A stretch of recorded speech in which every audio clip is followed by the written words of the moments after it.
Welcome to the Stateless Standard, where we shine a light on the eternal conflict between the stateless, the people, and the statist elite who cling to power at any cost. Today we expose one of the darkest chapters in American history, the deep state's covert war against Martin Luther King Jr., a Baptist preacher whose only weapons were words, conscience, and an unyielding vision of justice. The state feared him more than the Soviet Union itself. And for good reason, because true moral authority threatens the monopoly of violence that the powerful depend on. Let's begin. Washington, 1963. The Cold War raged on the surface. Beneath it, America's racial divisions festered, divisions the state had cultivated for centuries to maintain control. At the center stood Dr. Martin Luther King Jr., not a president, not a senator, not a bureaucrat, but a man who had captured the soul of millions, armed not with guns or decrees, but with ideas. Those ideas terrified the most powerful government on earth. Inside the FBI and even the CIA, men in suits whispered that this preacher could bring America to its knees, not through violence, but through influence. August 28, 1963. 250,000 people gathered at the Lincoln Memorial. King delivered "I Have a Dream," a vision of children holding hands, of justice rolling down like waters. To millions, it was hope. To J. Edgar Hoover, lifelong director of the FBI, it was existential threat. Why? Because in the statist mind, unchecked influence is always dangerous, especially when it challenges the hierarchies the powerful rely on. Hoover didn't see King as a preacher. He saw him as a destabilizing force, and he convinced the highest levels of government that King was more dangerous than America's foreign enemies. This wasn't about evidence, it was about control. The shocking truth most people still refuse to face: the FBI and CIA didn't just watch King, they waged a secret war to destroy him. It began when King's voice escaped the South and echoed in Washington and Moscow. King's rise started in 1955 with the Montgomery bus boycott. A 26-year-old preacher transformed a local protest into a national movement. But what truly alarmed the state weren't his words alone. It was his circle, advisors with socialist leanings, activists who'd attended leftist meetings in the Red Scare era. In a time when the mere hint of communism could destroy lives, this gave Hoover ammunition. He claimed King was surrounded by radicals. And if radicals had King's ear, perhaps the Soviets did too. The CIA's paranoia fit perfectly. Their mission: stop Soviet influence at all costs. When Moscow praised King as proof of American hypocrisy, preaching democracy abroad while denying rights at home, alarm bells rang. To the intelligence apparatus, this wasn't civil rights. It was a Cold War vulnerability. Their logic was chillingly if King's movement grew too powerful, it could weaken America's global image, embolden enemies, and destabilize the control structure at home. King became a national security threat, not because he spied, not because he plotted violence, but because his voice exposed the state's contradictions.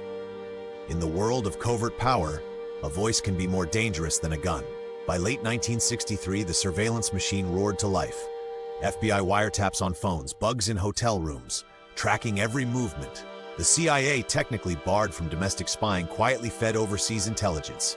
The operation fell under COINTELPRO, the FBI's dirty tricks program against subversives. This wasn't protection, it was sabotage. Hoover wanted to break King, silence him, expose him as a fraud.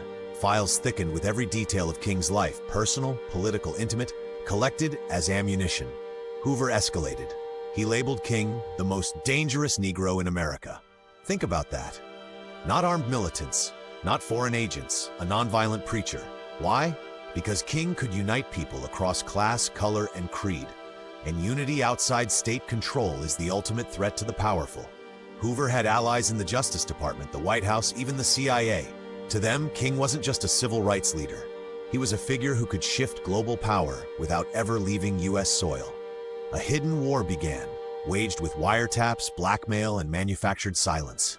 The tragedy: while King fought openly for justice, he never fully grasped the scale of the forces against him. Every victory, Montgomery, Birmingham, Washington, was shadowed by men in the dark, recording, plotting.